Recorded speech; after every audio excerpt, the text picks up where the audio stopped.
What's up, YouTube?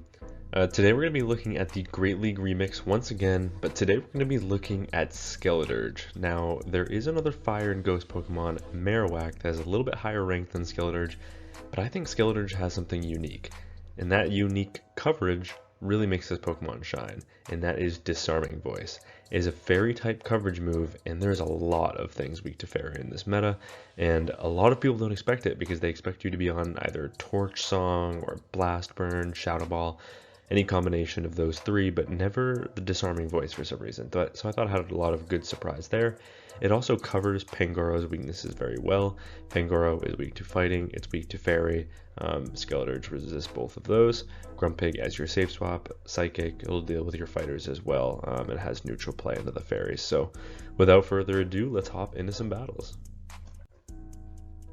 Okay, Pangoro sees a Dragonite on the lead. Now this is a terrible lead because we are ABA weak to it. So we're going to swap into our Grumpig and we're going to Psywave this thing down. I will shield this up because Grumpig energy does pretty much go everywhere into every team. So I'm going to overfarm here, and now I'm just going to go for a Dynamic Punch because Shadow Dragonite is super glassy that a Dynamic Punch, even from this range, still KOs a Dragonite. And now we can dictate switch. They then come in with a Typhlosion. I'm able to overfarm pretty well here, connect with another Dynamic Punch, and we do grab that shield. Where do I go from here? Probably SKELEDIRGE because I can at least resist the Blast Burn, and I can always sneak and Incinerate. My opponent was waiting the turn there, which is why you saw me get the Incinerate in there first, but I am still able to get two in off, and now they're going to make it to a second Thunder Punch. All I have to do is shield once, and then I can fully Incinerate, farm down my opponent, and then it's just about what is in the back, and it is a Victory Bell. They correctly do not let me farm them down. However, I'm already at 100 energy, which means one more Incinerate gets me to another Shadow Ball. So here comes two Shadow Balls to my opponent. Didn't even need to bait, and now it's Incinerate versus Incinerate, and we have a full health Pangoro on the back, and we actually live that Incinerate as well. Those super clutch IVs on SKELEDIRGE. So we are able to take the win. Steelix on the lead in the next match. This is a great lead, so we're going to stay in this matchup, and so is my opponent. I am going to throw on 6, which would be CMP with either a Breaking Swipe or a Psychic Fangs. My opponent does correctly shield that, and now these Thunder Fangs are really adding up. You'll see off of super effective fast move pressure, they're actually at a higher HP than we are. They then go for a catch onto a Dusknoir. That would have been a double resisted close combat, but we do hold on to our energy, and now that means we can get to back-to-back Night Slashes. Now the issue here is it won't KO, and I'm not going to be able to farm down, so what I do is middle of the animation, I switch into my Grumpig, get the full farm down, they get none of that energy, and now Grumpig also has an energy lead, which means I can get to a Dynamic Punch against this Steelix. So I'm going to slightly overfarm, now I'm going to connect with a Dynamic Punch. Is my opponent going to commit a shield, or are they going to let their Steelix go? They are going to let it go. What is that Pokemon in the back but a Togetic? And my opponent decides to just resign the match. Cactturn Lead. This is another great league. Sucker Punch is double resisted, and we have super effective Karate Chops. They come in with a Swampert, so I'm going to build up to a close combat, and now I'm baiting with a Night Slash. And we actually do grab that shield, which is super nice because now we can just come in with our Grumpig. We can eat one we can eat one Hydro, we can shield another, but my opponent actually doesn't throw right away, which is pretty nice because now that allows us to connect with a Dynamic Punch. They do decide to shield that, which is a bit of an interesting play, and I'm actually going to let this go. I'm going to give my opponent switch for some farm on Pangoro because now they have 0 shields. All I have to do is shield once, and I can come out loaded with energy on my Pangoro. I could have even overfarmed even more, but just playing it safe in case I lost count, basically.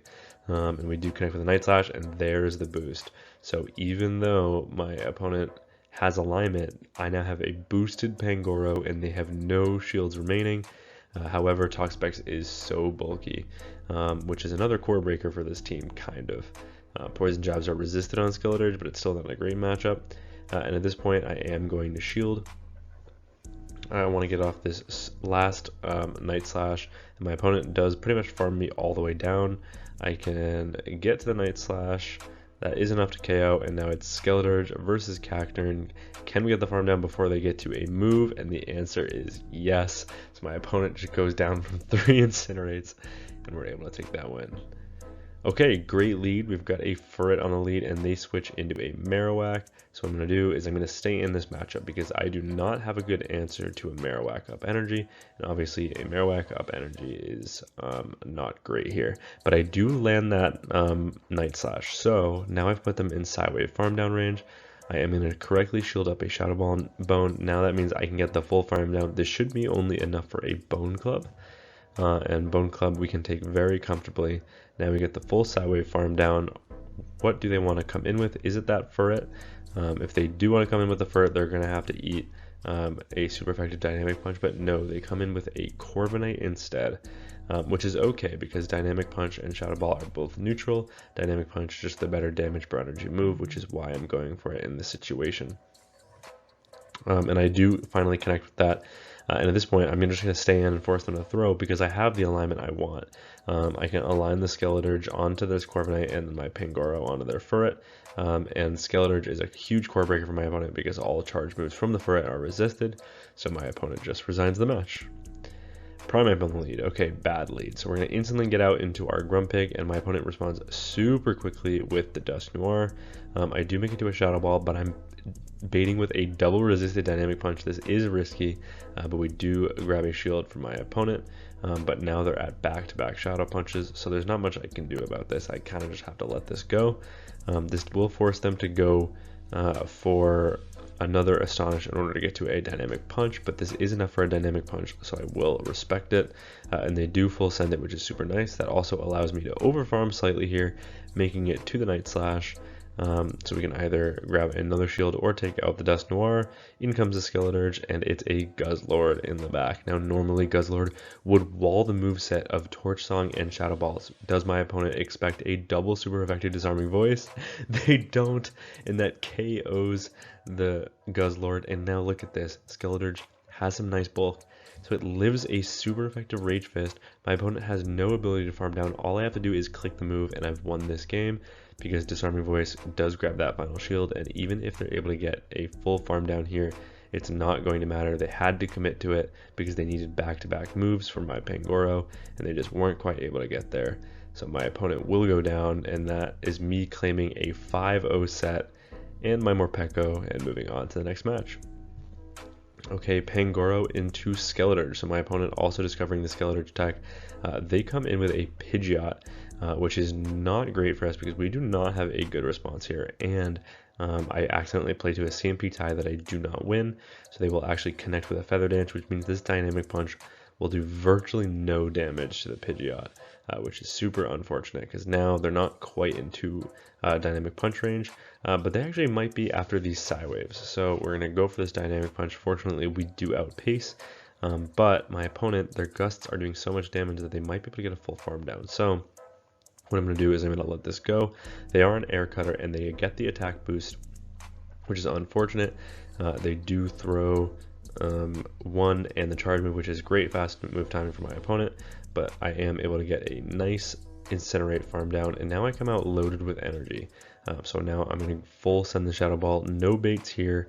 We have a shield advantage. My opponent is going to be forced to call this bait, and they actually do, and that allows me to get to a super effective Disarming Voice against the Altaria. The Altaria does shield that up, understanding that that is the hardest hitting charge move that I have left on my team, but now I have a 2-shield Pangoro, so even if I don't get any Night Slash boost here, there's no way my opponent can win this because they have to basically commit to a full Dragon Breath farm down before I can get to, what, like 4 Night Slashes, and it's going to be close, especially because I'm not getting the boost here, but these Karate Chops are adding up, so it might just be 3. That's the 3rd. We finally get the boost. We Karate Chop, farm down the Altaria, and we're able to take that win with 2 shields remaining.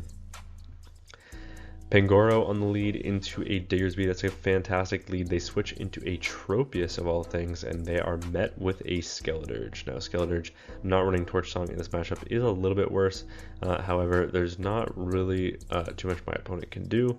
I can just full send a Shadow Ball because we have the alignment we need. They're unlikely to try and flip that matchup. And now they just come back in with the Diggersby. They might be expecting a Torch Song here, so they're gonna let the first one go. But it is just a Disarming Voice, so they're very comfortably taking that charge move, and now they're going to overfarm here, throwing right before I get to the next charge move. They have to throw a Scorching Sands in order to take me out, so I am going to no shield. They do full send the Scorching Sands, but now that means I can maintain alignment, and it is a Pelipper in the back. Now Pelipper is a little bit difficult, however they only commit to a Weather Ball, so I can let one of these go, and now all I have to do is slightly overfarm and throw right before they make it to the next Weather Ball, making them always question whether this is a Dynamic Punch or a Shadow Ball, and I do correctly get that shield bait, which is nice.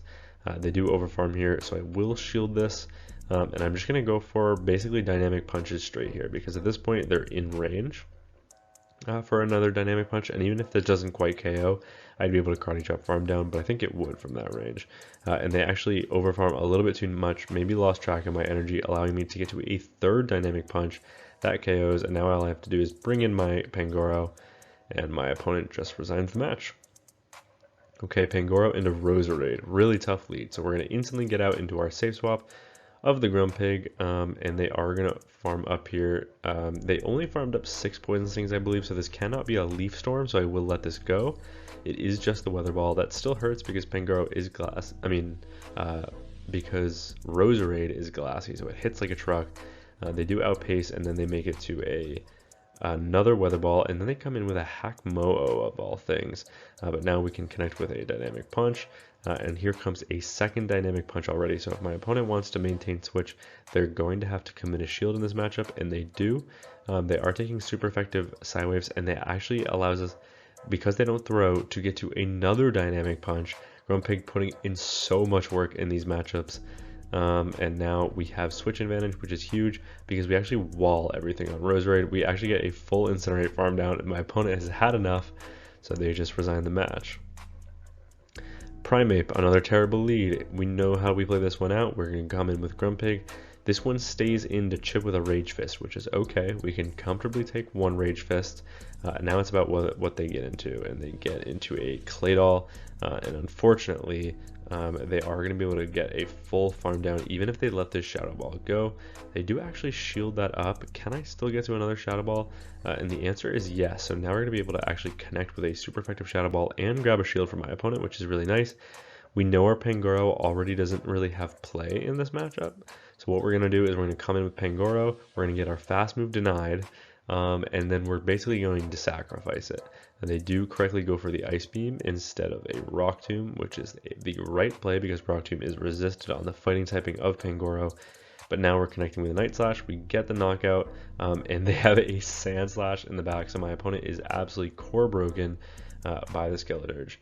And now I can get a full Incinerate farm down, come out loaded with energy, and all I have to do is make it to back-to-back Disarming Voices. My opponent knows they can't KO with one Rage Fist, so they just resign the match. Grumpig, awkward lead. They have super effective Psy Waves. Resisted Psy Waves, and we have resisted Karate Chops, but we have super effective Night Slashes, and they have super effective Dynamic Punch. Dynamic Punch is obviously a much better move than Night Slash, so it actually is able to one-shot the Pangoro, so I do have to respect it. We obviously have a pretty nice pacing advantage. You can see that it takes 12 turns to the first and then 11 to the rest for Dynamic Punch, which is equal to about like 5.5 Karate Chops for the Pangoro. So we do have a pretty nice pacing advantage there. So after 2 shields, Pangoro can make that matchup pretty close, especially if you get the boost. However, we now have alignment with our Grumpig onto their Primeape. I'm just going to have to sacrifice it. And then come in with SKELEDIRGE and get a nice energy lead. And they probably will make it to another Rage Fist. Whether I let this go or not is going to be a difficult situation to be in.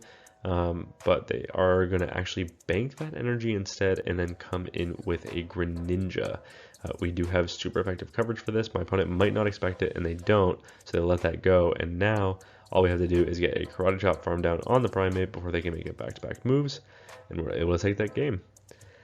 But yeah, that is SKELEDIRGE as a sweeper. I know this was also partially a Grumpig showcase, but I'm basically going to showcase this I am going to showcase this exact same team again on this channel because it's given me such great success, and I got a lot of videos from it, and I'll just highlight Grumpig a little bit more in those videos. But SKELEDIRGE as a sweeper, I think with the disarming voice coverage, is really niche and a nice play into this meta. Overall, this team did take me, I fell a little bit to like 2450, and then I started using this team, and it took me from 2450 to I believe 2740 is where I'm currently at. So yeah, nearly 300 elo, but not quite. Yeah, this team was absolutely incredible. I'm talking 5-0, 4-1, 4-1, 5-0 kind of deal. So it's been really awesome for me. I'm going to keep running it while I can. But yeah, that's going to be it for me from this video. Thank you all so much for watching. If you're interested in submitting battles, please do so. There's a link in the description. And until next time, peace.